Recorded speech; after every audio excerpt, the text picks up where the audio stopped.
Hello guys, welcome sa ating video.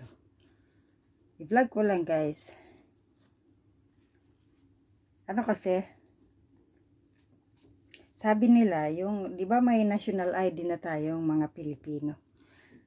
Ang iba kasi, hindi pa nila natatanggap. Kaya mayroong tawag dyan ay e-copy. E-copy ko no. Pero hindi pala lahat ng mga ng ahensya ay tanggap yung e-copy. Ganon. At saka yung student ID. Hindi nila nire-recognize. Ganon. Sa mga alam niyo sa mga remittance, ganon sa mga padalhan, ganon katulad ng Palawan. Ganon kasi first time, iba-vlog ko lang. First time kasi ng anak ko mag-claim. Kasi kaka-18 lang niya. 3 weeks ago, 18 lang siya. 3 weeks. Sa laki ng anak ko dyan, di ba malaki siya? So, 18 lang talaga siya. Ngayon, ang dala-dala niya, yung e-copy na yan. Kasi nga, inaano yata dyan sa TV na tinatanggap yung e-copy. Ganon. So ngayon, pumunta siya. Kasama naman niya yung kapatid ko. Kasi first time nga, hindi pa alam pa paano. Ang pinapakita ay school ID. School ID at saka yung e-copy na yun. Hindi talaga pwede sa Palawan. Pero sa ibang branch guys, pwede naman.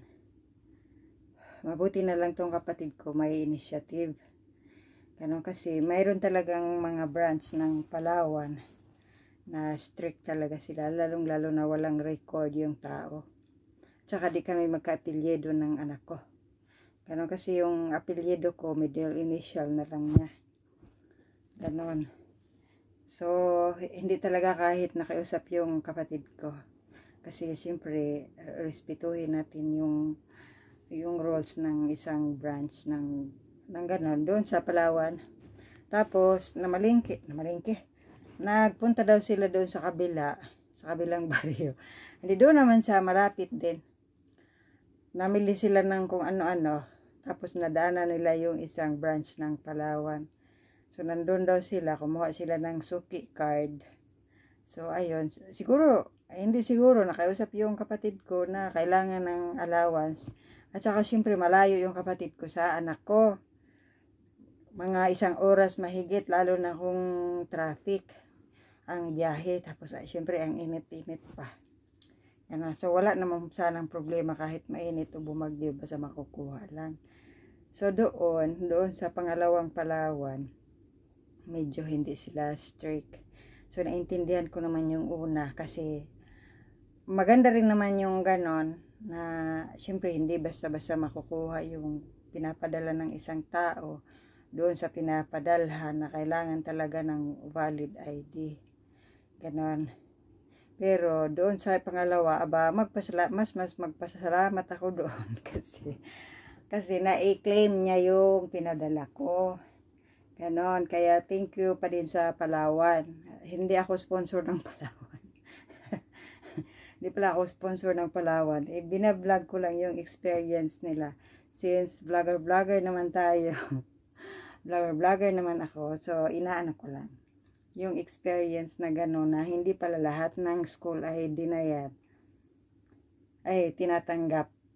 Di ko alam kung sa ibang mga ahensya ay tinatanggap gano'n. Pero doon sa unang Palawan, rules kasi nila yun eh.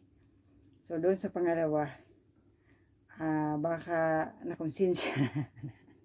Kasi nakiusap kasi yung kapatid ko na pang-allowance nga, ganon. So, buti na lang may suki card yung, ginugel ko naman yung suki card.